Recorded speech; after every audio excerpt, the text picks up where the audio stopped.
Bueno, ahora vamos a ver el ejercicio que dijo Agus de flexión compuesta, en el que nos piden la máxima carga P que puede soportar la columna con, obviamente, la solicitación de flexión compuesta.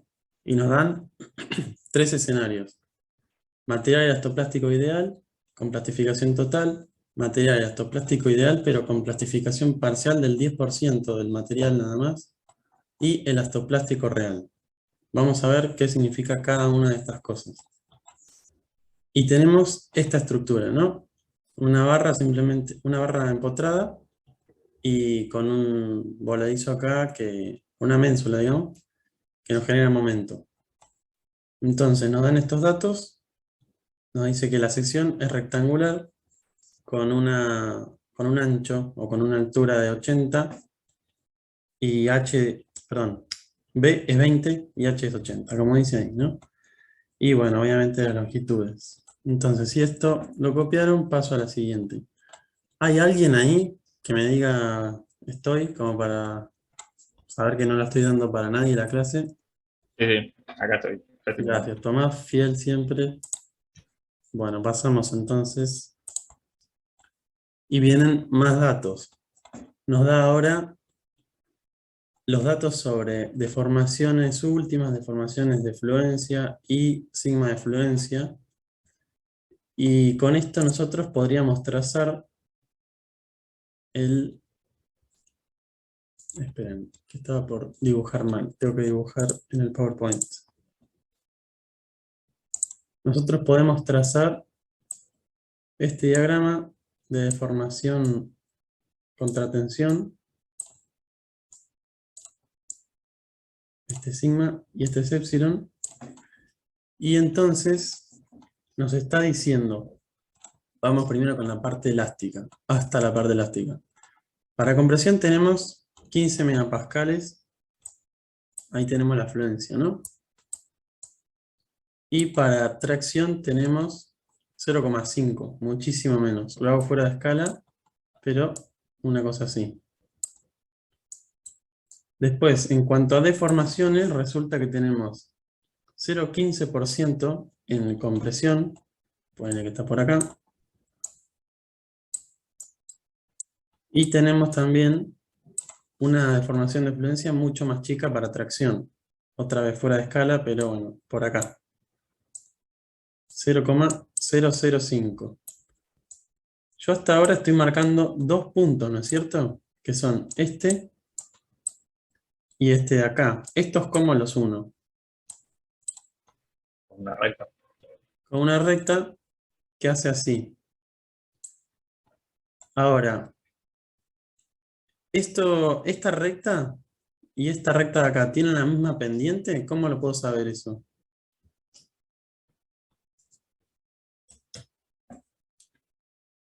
No, no tiene la misma pendiente, pues, ¿no? Porque tenés distintos módulos de yang para cada Bien, recta. me hablaste del módulo. Ponele, módulo atracción, ¿cuánto sería? ¿Qué pongo arriba en el numerador? 0, bueno, sí, sería la misma pendiente porque ahora que lo veo tenés el mismo módulo. Exactamente, fíjate que uno hace esta cuenta, antes de hacer el gráfico este, hay que hacer la cuenta y ver cómo nos da E. Resulta que creo que da 10.000 megapascales para los dos casos. Entonces, esto es una sola recta, una sola pendiente. Y por supuesto acá entramos en fluencia, así que estas son horizontales. Tenemos para la parte del ejercicio, que es para un material elastoplástico real, vamos a tener acá 0,35%, que es donde se acaba, donde ya no podemos pasar porque se terminó el ejercicio, el material ya no puede seguir, y en compresión el valor es el mismo. Eso, acuérdense, es para el elastoplástico real, pero el ejercicio tiene parte de elastoplástico ideal, que básicamente lo que nos dice es, esto sigue indefinidamente, lo puedo deformar todo lo que quiera, y llegamos a diagramas de de sigma de tensión normal, como el que vieron hace un rato con Valen, que estaba completamente plastificado. Entonces, borro todos mis dibujos y seguimos. Primero que nada, ¿qué les parece que hay que hacer para resolver cualquiera de los tres casos?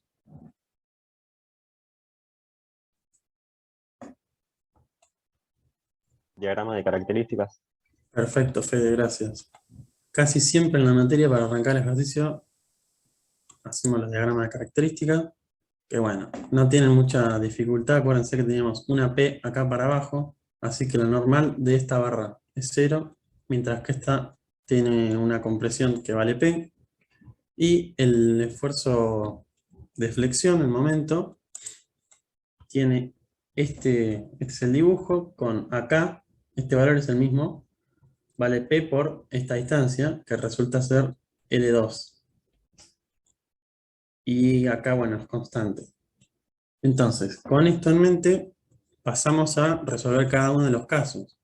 Entonces, elastoplástico ideal, plastificación total. ¿Qué significa eso? ¿Qué es lo que vamos a hacer nosotros con esto?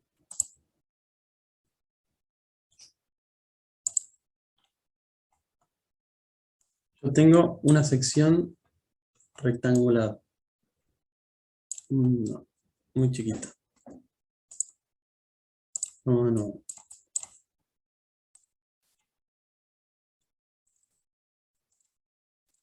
Tengo una sección rectangular y buscamos la plastificación total. Entonces, mi diagrama de tensión normal, ¿cómo va a ser?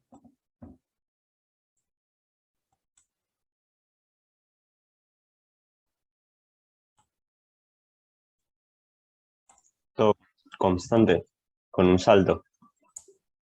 Constante con un salto. Bien, ponele que tenemos un momento así, entonces la tracción está abajo y tenemos dos opciones. Dos opciones genéricas, ¿no? Esta es la tracción. Y esta otra opción. ¿Cuál creen ustedes que va a ser la correcta? La primera, porque el módulo de tracción es mucho menor. La primera es la correcta. Otra explicación es porque acá tenemos esta longitud vale 15 megapascales, mientras que esta de acá vale 0,5. Entonces, para que sean iguales, tenemos que lograr eso.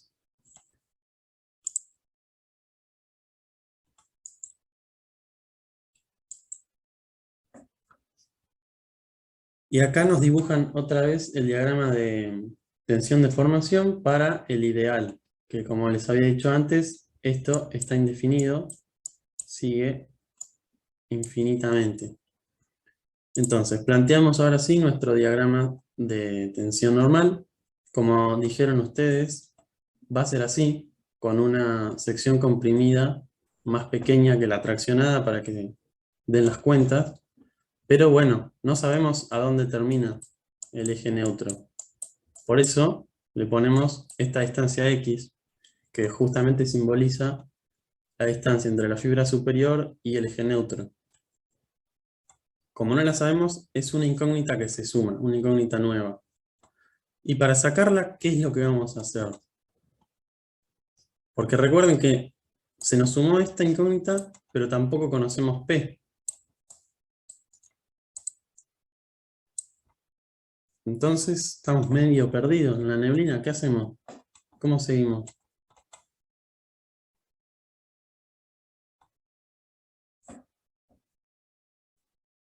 Bueno, Planteas ecuaciones de equivalencia.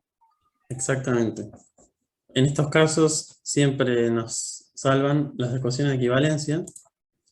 Y entonces vamos a decir, básicamente, recordemos que es la integral de la tensión normal en el área, que eso va a ser multiplicar esta área de acá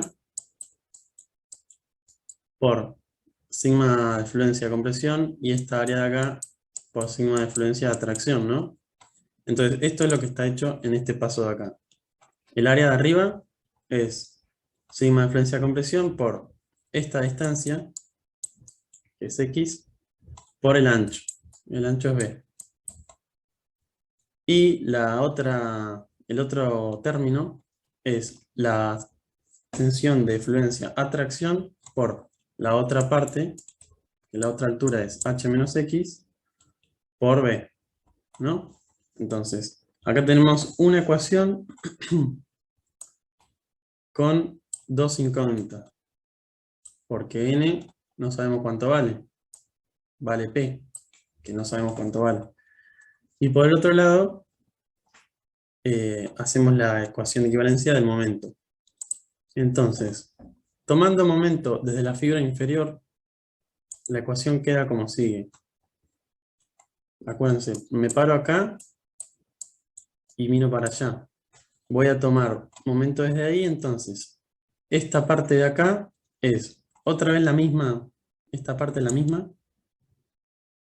que esta, porque es la fuerza que se genera debido a esa tensión, y nos falta el brazo de palanca que tiene esa fuerza, que llega hasta acá, ¿no? Entonces, ese brazo es H menos X sobre 2.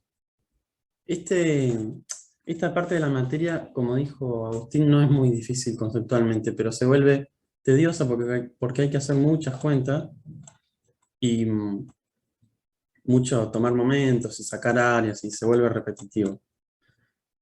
La otra parte es sigma de fluencia-atracción por, otra vez vean que se repite esto, que está acá. Y el brazo de palanca es H menos X sobre 2, porque es hasta ahí. Por eso está al cuadrado y por eso está sobre 2. Y por último, como yo estoy tomando momento desde la fibra inferior y no desde donde está aplicada la normal, que es el baricentro, tengo que considerar la normal.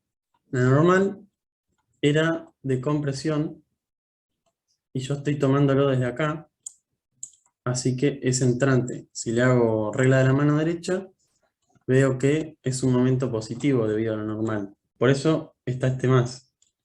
El brazo de palanca es, por supuesto, la mitad de la sección, que es H sobre 2, por la normal. Y ahora, los signos no los repasé porque quería volver más tranquilo acá. El sigma de compresión, a ver, si lo dibujo un poquito en perspectiva, pongan un poco de imaginación. La compresión es así, ¿no? Tomando desde acá abajo, regla de la mano derecha, vemos que el momento de la fuerza de compresión va a ser positivo, ¿no? Porque tiene la dirección, el sentido de I. Y en cambio, el de tracción es negativo porque justamente tiene el otro sentido. El de tracción es así. Eso se entiende, ¿no? El porqué de estos signos. No es que porque este de tracción tenga que ser positivo. No. Es el momento que estoy tomando. ¿Se entiende?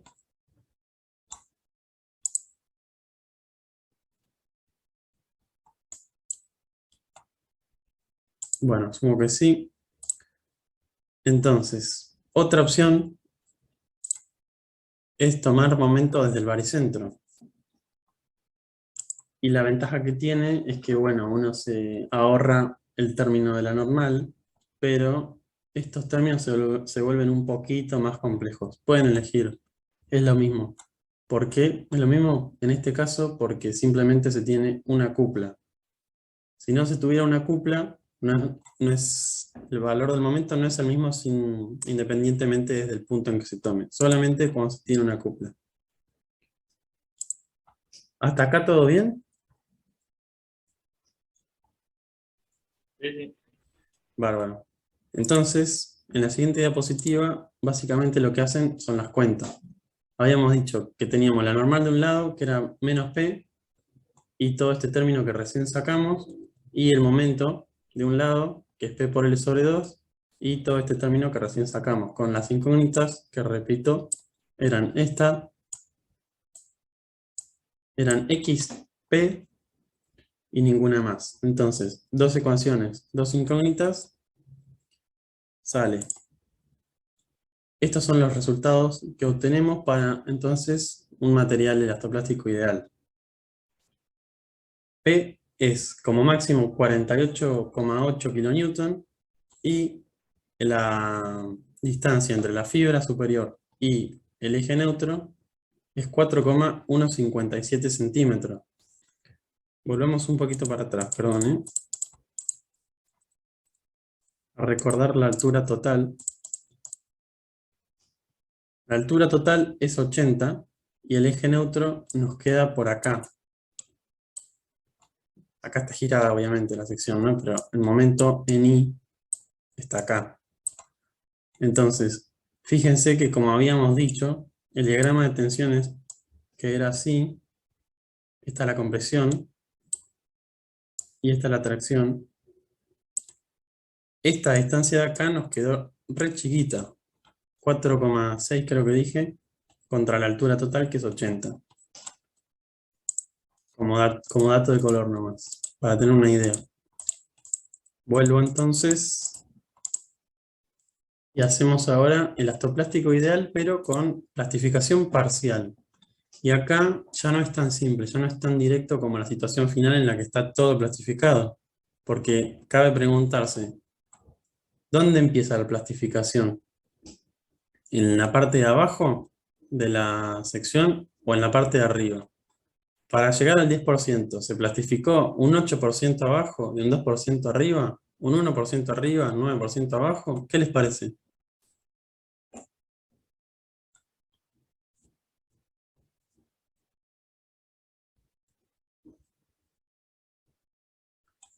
No Aclaro que... entendí. ¿Cómo? No entendí. ¿Entendés a qué se refiere con plastificación parcial del 10% o tampoco? No, sí, que el 10% de la sección tenga plastificación. El 10% de la altura de la sección va a tener sus fibras en fluencia, ¿no? Pero eso podría darse, otra vez, dibujo la sección, eso podría darse así. Acá está recto, ¿no? Acá llegó a fluencia. Podría darse justamente al revés, que sería así. Acá está en fluencia, en esta parte de acá. O podría darse un poco y un poco, ¿no? Un cachito acá y otro cachito acá. Esto está en fluencia y esto está en fluencia. Entonces yo lo que iba era que esto fuera el 10%, que esto fuera el 10%, o que esto más esto fuera el 10%. ¿Sabemos cuál va a ser de entrada la situación?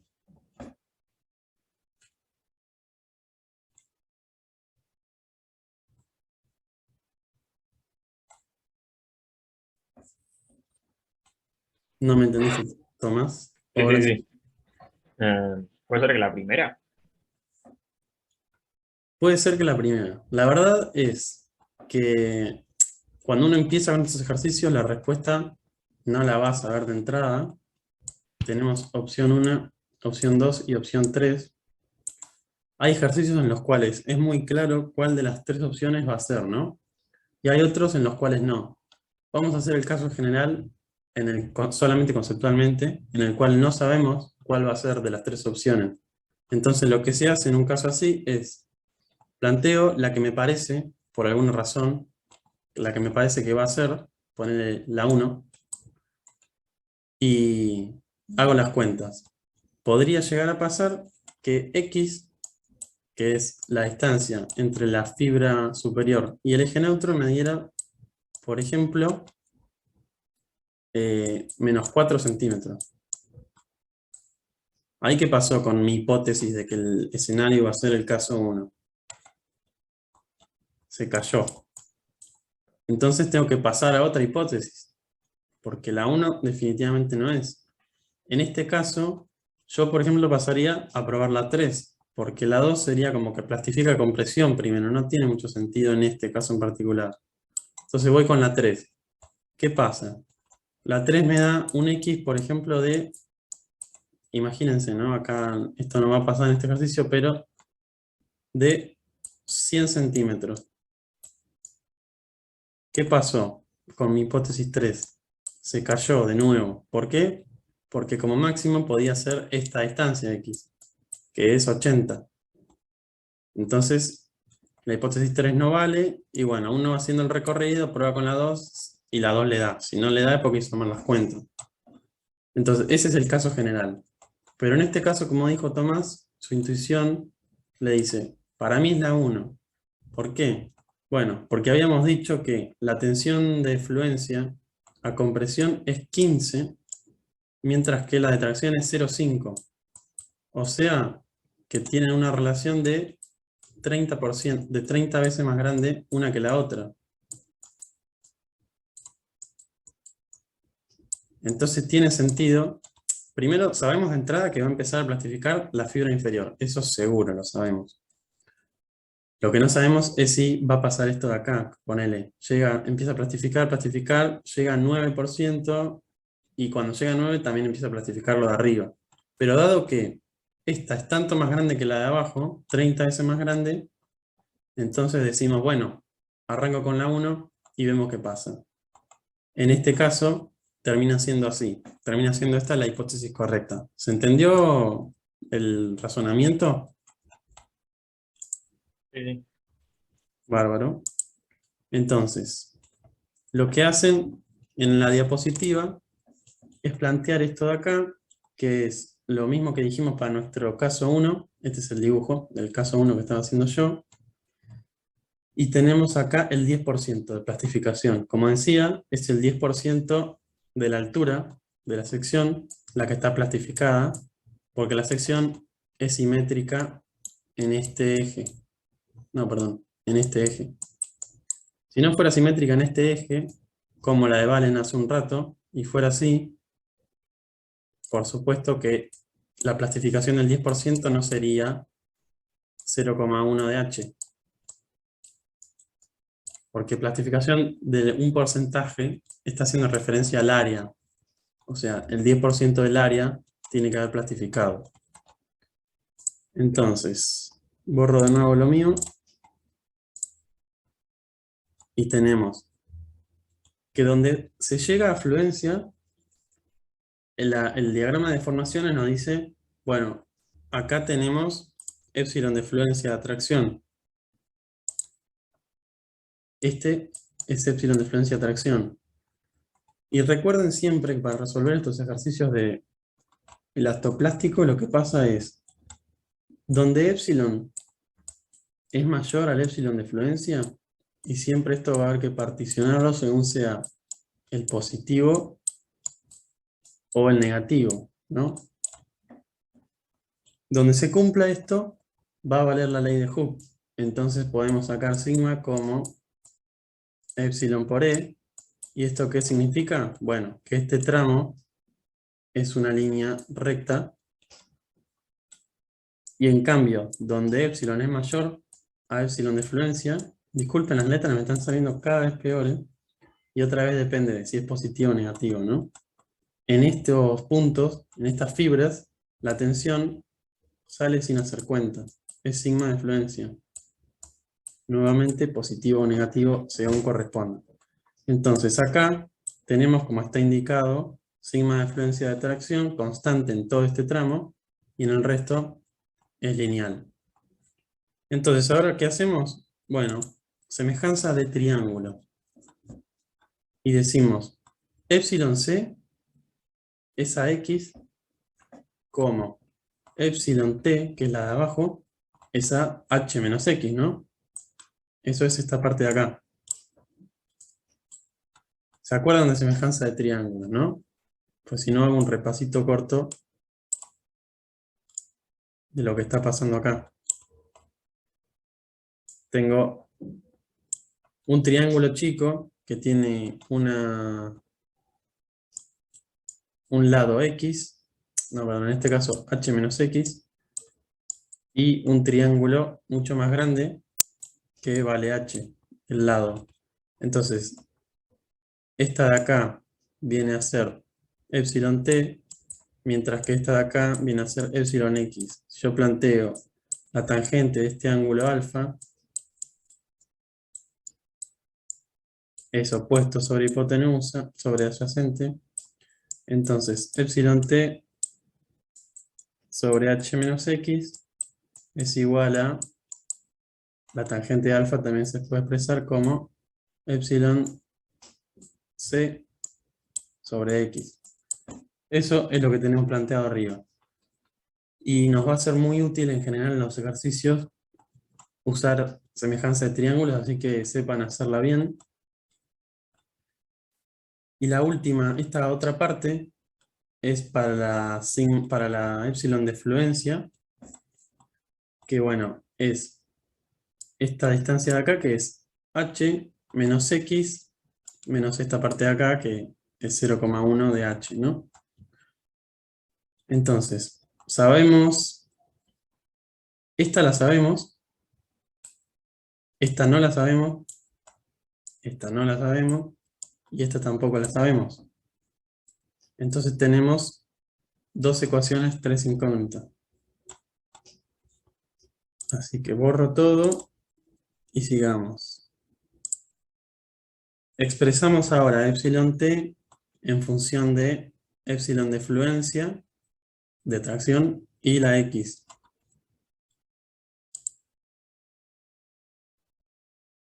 Y después lo mismo con epsilon c.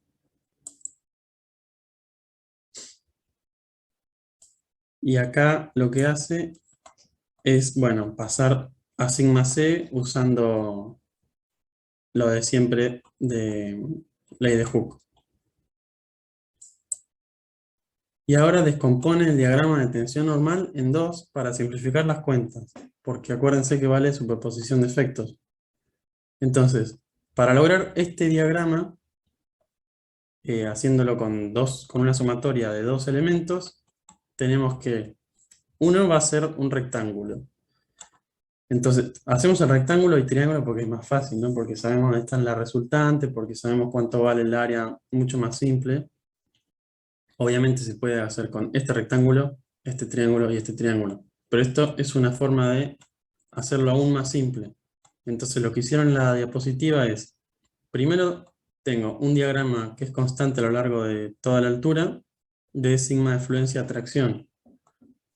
¿Qué me falta en la fibra superior para llegar a este valor, sumándoselo a sigma de fluencia atracción? Bueno, sigma c más sigma de fluencia de atracción más otra sigma de fluencia de atracción da sigma c, porque acá están restando obviamente, ¿no? Y acá esta raya lo que le simboliza es el sigma de fluencia de atracción constante a lo largo de toda la barra.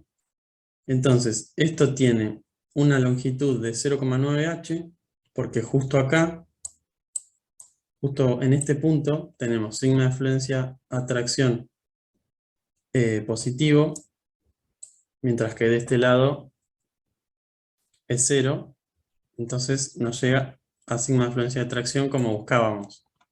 ¿Se entiende esta descomposición?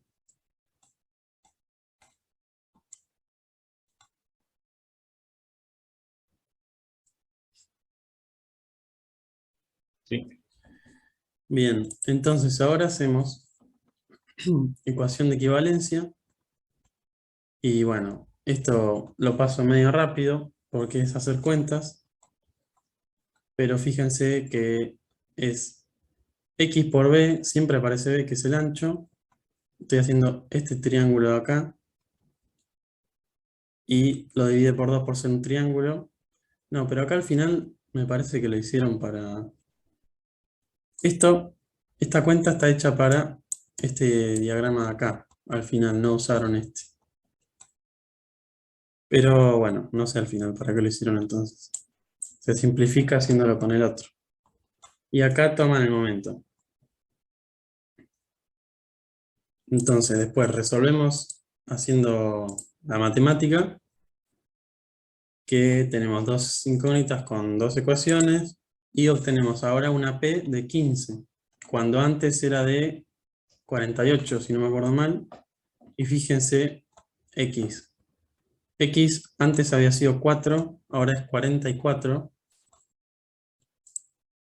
Es decir, en plastificación total estaba por acá y ahora, bueno, está por acá. O sea, no se movió tanto del baricentro. Obviamente, cuanto más plastificado está, más se mueve el baricentro. Ahora vamos a hacer, ¿se entendió hasta acá?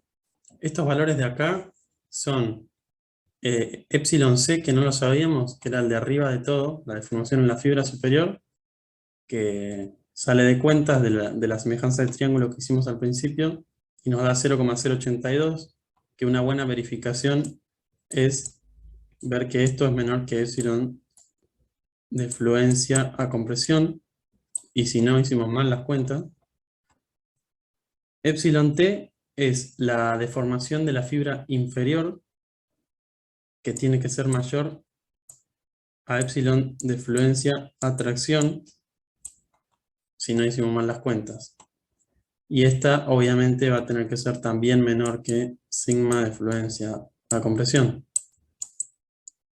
Estas son las verificaciones que hacemos para saber que planteamos el escenario correcto. ¿Se entendió hasta acá?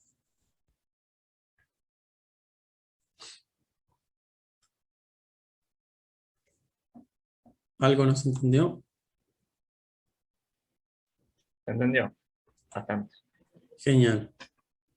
Y ahora vamos a hacer el elastoplástico real.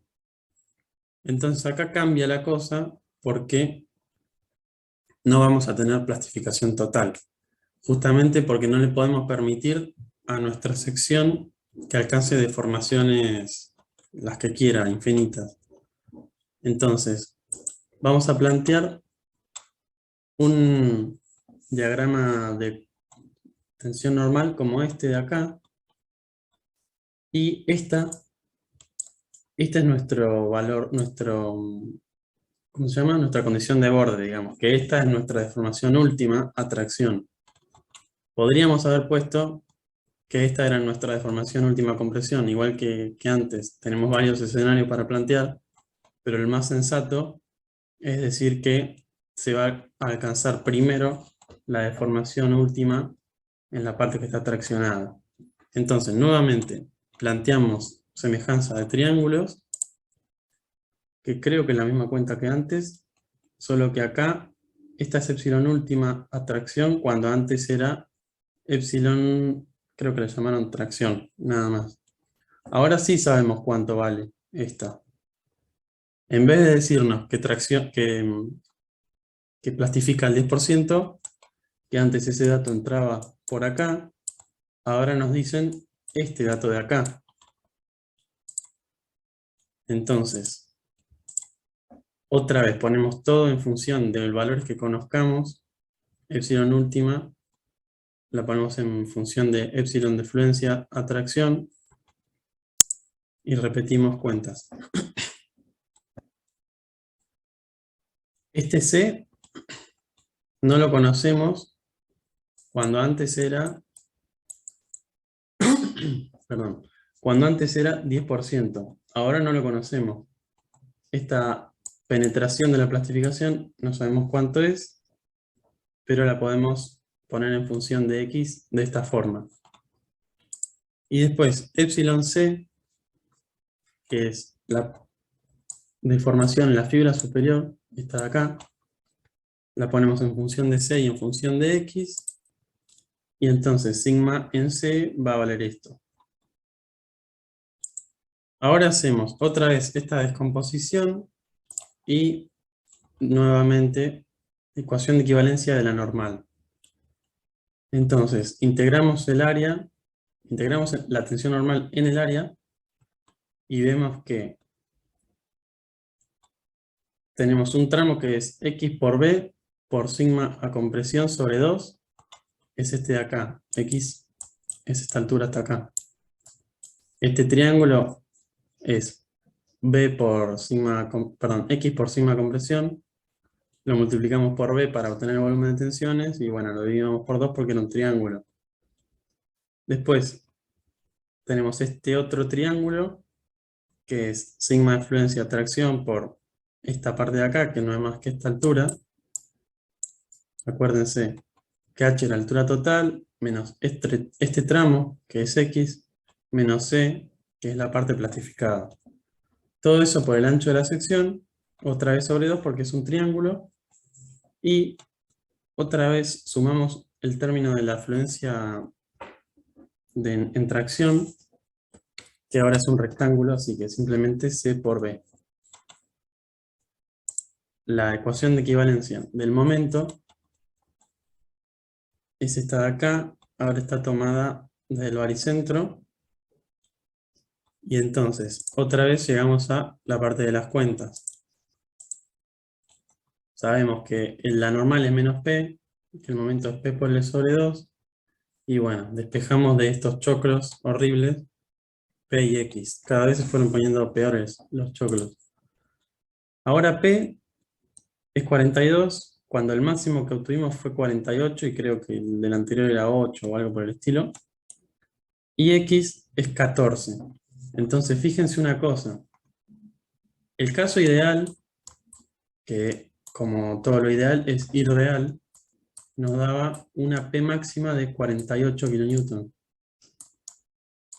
Y una penetración, no, una distancia entre el eje neutro y la fibra superior de 4 centímetros más o menos. Bueno, todos estos valores obtenidos ahora para el elastoplástico real van a ser menores que esos, obviamente, porque idealmente se deformaba infinitamente, y acá el material nos está diciendo, bueno, yo no puedo hacer eso, no puedo deformarme infinitamente, tengo una deformación última. Entonces esta P tiene sentido que sea menor a la obtenida en el otro caso, y la X también. ¿Se entendió?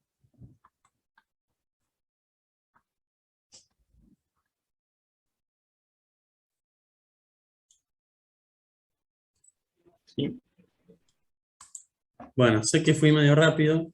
Acá tenemos los valores de sigma C, que era la tensión normal en la fibra superior, 7,5, que otra vez es menor al 15 megapascales, que era la tensión de fluencia compresión, entonces estamos bien. Y el C, como para ver cuánto era, es 0,81 de H, o sea, plastificó el 81%, como una comparación más, pero ahora contra el caso B, el caso del inciso B. En el inciso B, esto era 0,1 por dato, ahora fíjense que es 0,81, es decir, plastificó mucho más. Y hasta acá llega el ejercicio y también la clase de hoy.